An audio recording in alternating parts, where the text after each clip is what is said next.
Hello, welcome back.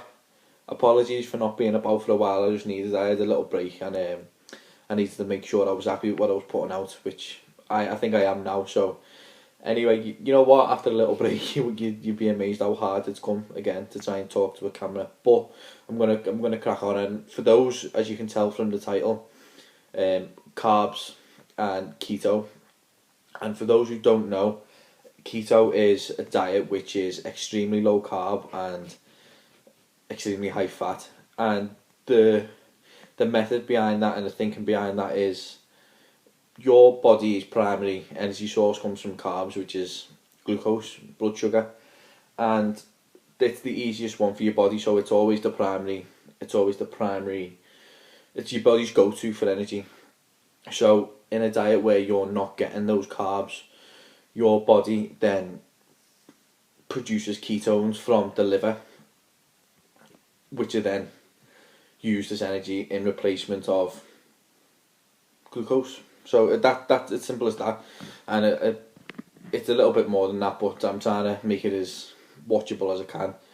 And so yeah, that's and the thinking behind that is to try to burn fat quicker and be in a fat burning state. And the question I was asked was, is it viable? Is it doable? Does it work? And if there's not a black and white answer to that, for this person in particular, the lad, he was, and I apologise if I offend, but I'm sure Thai boxer, Muay Thai. So he was in that type of training, and he needed to make weight for a fight. And I think the attraction to that is no carbs. I'm going to lose weight because that's what you do when you want to lose weight. You'd have no carbs because carbs are bad and whatever. However, my answer to him was, there's more than one question to that.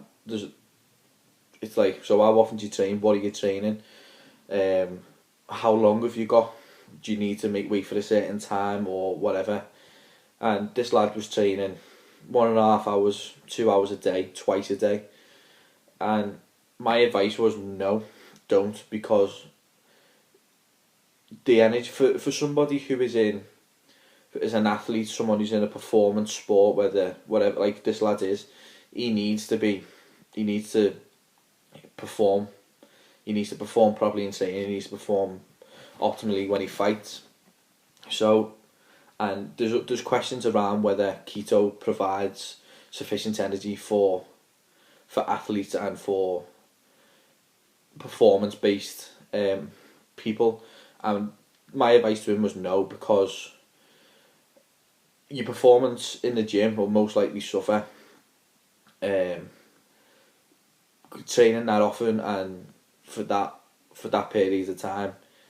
No, I don't think that was suitable for him.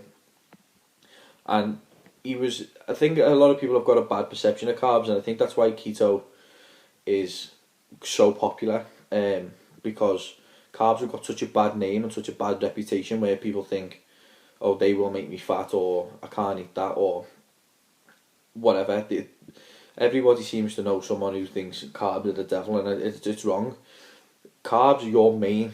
That's your fuel, and you probably hear the metaphor quite often. You wouldn't, if that's even the fucking right word. I apologise if it's not. But how would you drive your car? You can't drive your car without petrol.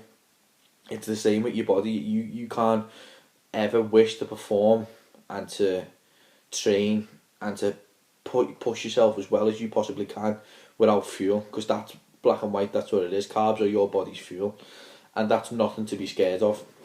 And for this lad, that particular approach, I personally felt wouldn't be his best bet anyway.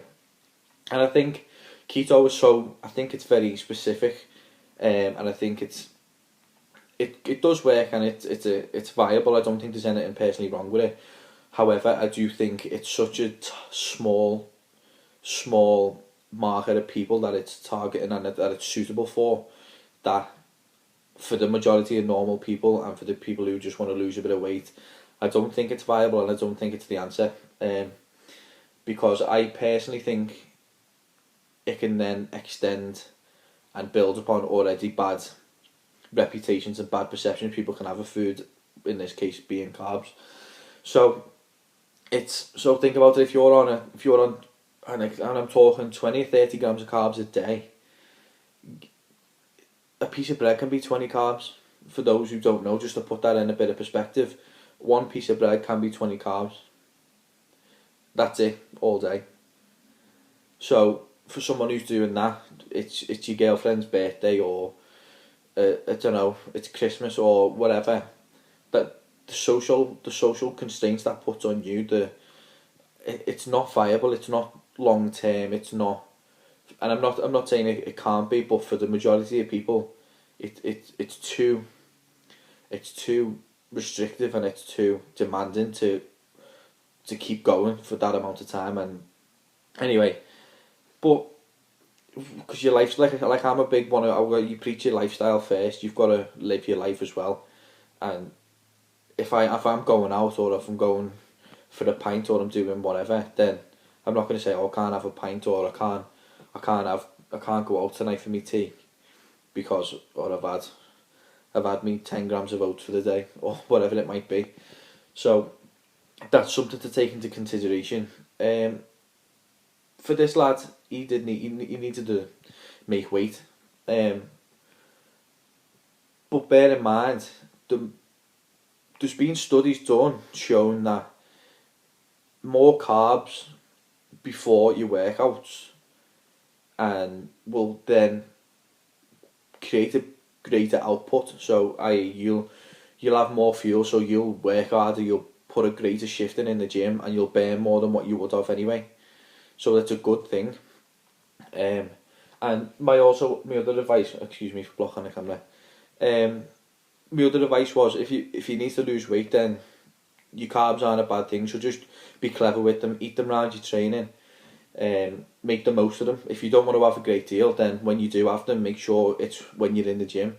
Make sure it's before you go to the gym. So you go in and you smash it in the gym. Make sure afterwards, and you need that recovery time, especially training twice a day.